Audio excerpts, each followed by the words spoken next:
What is up, AP Stats? Hopefully you're doing well today. I am unfortunately not able to be with you today, largely because I'm at a conference. Got a little clinic, professional development that I'm doing, and really excited about that. Hey, I want to get right straight into the stuff today. First thing that I want to do is just hopefully start off by just going through a couple things. First off, make sure that your multiple choice questions are in there, and then also at the front, you should get a note sheet here as well. I would really like for everybody to kind of start this together because it hopefully will be a little bit more helpful. There should be flip charts at the front with some of this information on it that you'll see as we get towards the end, and if not, please let me know. Or better yet, you could just use the whiteboard and just kind of do this as well, because you're going to need to do this together in a collaborative way. All right. One of my favorite artists, I love JT. One of my favorites, all-time favorites. He's, I think, talented, obviously a good singer, in my opinion, and we dance to him all the time in our house. So just one of those things. So I use this activity to be able to go into different types of sampling methods.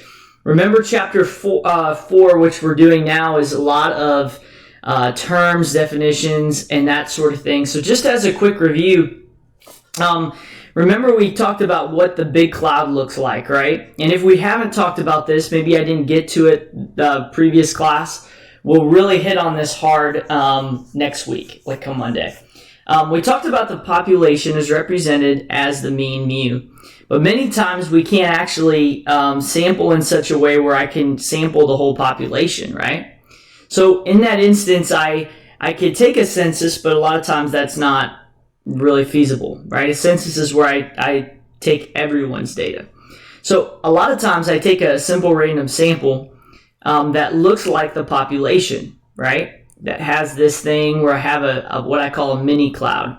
That's a good sample, right? I do it to where it's random, and we'll talk more about like what makes a good sample, but we call it the mini cloud. We also remember that mu would be our mean, and x bar would be our mean as well, except x bars are sample, and mu is related to the population. We then look at this idea of what type of sampling methods are bad. So some that create bias are convenient samples. Again, look at the triangle. It just means that it's not going to look like our population. Or voluntary, right? Again, it doesn't look like our population. And so if our population is whatever it may be in whatever sphere of influence there, you would want to make sure that you get a good sample that is representative of it. Especially if you're not able to sample everyone within that population. Okay, and we'll talk about that as we go. Also, a sampling distribution is a lot of times what we call a sample of a sample. We'll talk about that more later as we go. All right, so let's have this activity here. And in order to do this, a couple things that you'll need to know. When you go and approach this, we have this thing on our calculator that if you go to, I'll just start like as a new document here. So if you go to a new document, right here, and let's say just go to add calculator, like where it's the blank, and go ahead to menu. If you go down to probability and then go down to random integer, here you can actually pick like a range of values. So like if I go, I want from 0, 20, this means from 0 to 20, it basically asks, what integers or how many integers would you want to be picked at random? So if I picked 5, what this means is from 0 to 20, I want to pick 5 integers from 0 to 20. So when I press enter, that's a good way to have 3, 4, 5 different integers that are randomly selected. Okay, so we're going to use this today mainly to be able to describe it when we go down the road. So first thing is, what is an SRS? And that's kind of what we're going to look at here. Is I want you to first number all of these off, okay? All right, and I actually want you to like read this with someone. So we're going to do that here in a second. I'm going to do this. I'm going to set all of it up, and then from here, I'll have you go ahead and attack it, okay? So this right here is the front of the stage for JT, okay? So is this. And as you label this, go down, keep going, okay? And in fact, some of these I might actually erase once I get there, depending upon the, what we're looking at. This first one is we're trying to find, it's impossible to find how much each section enjoyed the JT concert. And this is just a small kind of representation of everything. But I can't do from 1 to 16. That would take forever. So we want a good representation on how much they enjoyed the concert. So we're going to do a couple of different methods. First off, we're going to do a simple random sample. So what is that? That just means that from 1 to 16, we're going to randomly, we only have time to select 4 seats. And when I say seats, it's really like sections. So in doing this, we can go ahead and do exactly what we just did, where we go to menu, go to probability, go to random, integer, and what we can do is just go to 1, 16, and we want to choose 4. Okay, pretty simple. So the ones that I would mark would be 4, 6, 1, and 15. So I would do that. 4, 6, 1, 15. That's called an SRS, or a simple random sample. Okay? All right, the second one you're going to do is you're going to label them here. Now it says randomly choose 1 seat from each horizontal row. So each horizontal row would be here, here, here, and here, right? So we're going to do 1 through 4 again. 5, 6, 7, 8, 9, 10, 11, 12, and then 13, 14, 15, 16. Now, here's the difference is we can't just do them completely at random. That was an SRS. But what we can do is in our calculator, kind of change it here, okay? Actually, it didn't change. Let's see. There we are. So I want to choose 1 from each row. So if I was just choosing 1, I would go to menu, probability, random, integer, okay?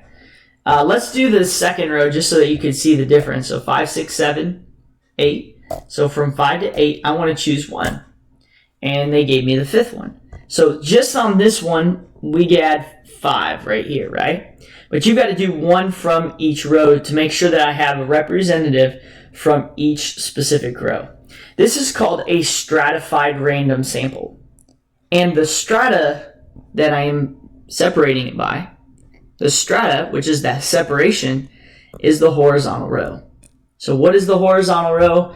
It's our strata. Strata is just a fancy way of saying how I divide it. And this requires or allows me to be able to have representation from each group of people. Okay?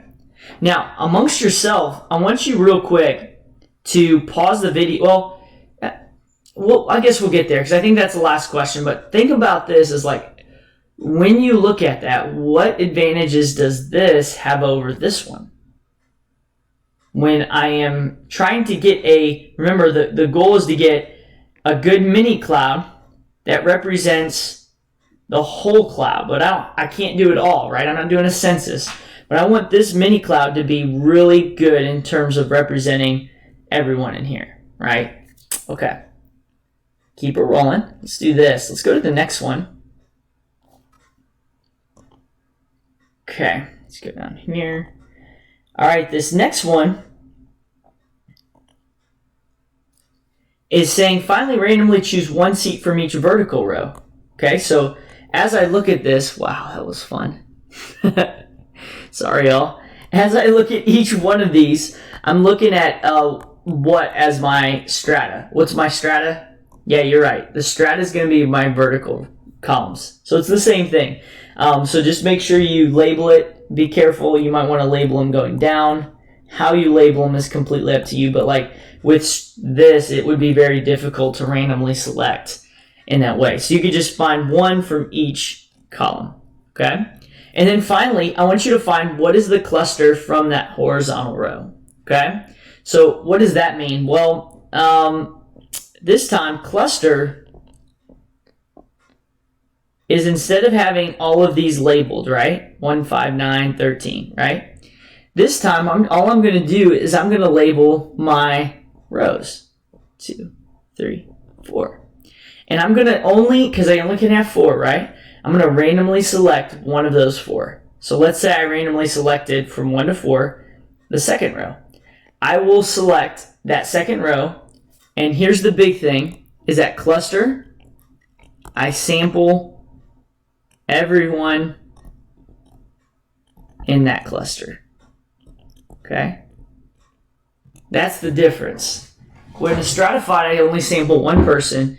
In a cluster, whatever one I select that one, and I randomly, once I randomly select that one horizontal row, I pull everyone in that group. Okay?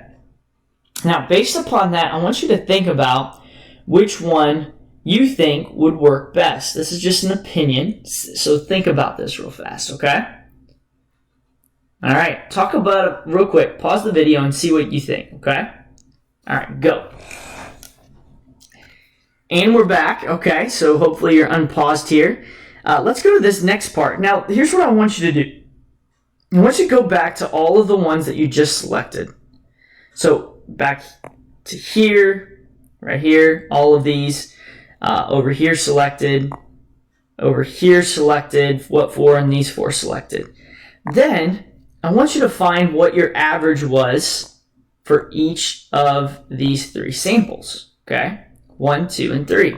Now, the only one that you don't have to do is, you don't have to do this one, because it's, kind of similar, but we'll talk about, maybe if you remind me in class about that. No, scratch that. I'll tell you what, how about this?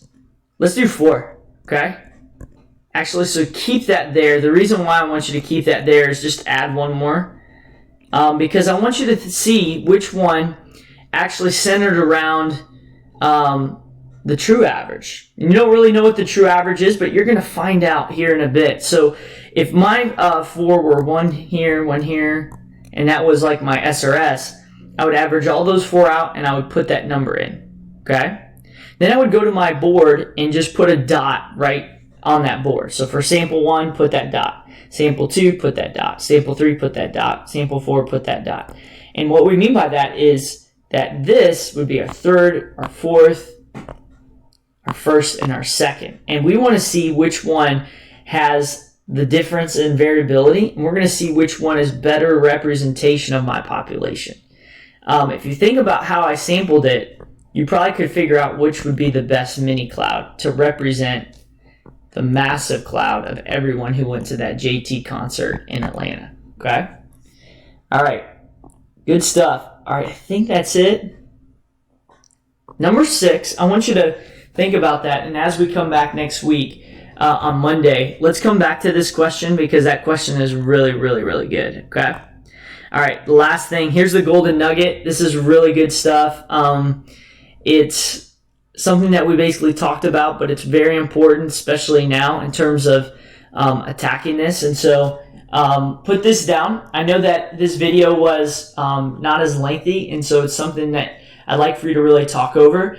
Once you're done, if you feel like you're really, really good, you could head into the Check Your Understanding. And even if you start struggling a little bit more, like how do I describe, that's going to be a little bit tougher there. And I'd like to be able to talk that over with you. So you could try it. But really, I want you to think about what are the differences between these 3. And then also go ahead and read section 4.1. Reading on this chapter is going to be a lot more important than doing it on 1 through 3. Okay? So just a heads up on that, and just know that it doesn't have to be perfect at all. And so I'm willing to help out however I can when we get back. But hopefully this allows us to keep going forward and go from there. Hope y'all are well, and man, I miss y'all today. Hope y'all have a good rest of your day. Bye now.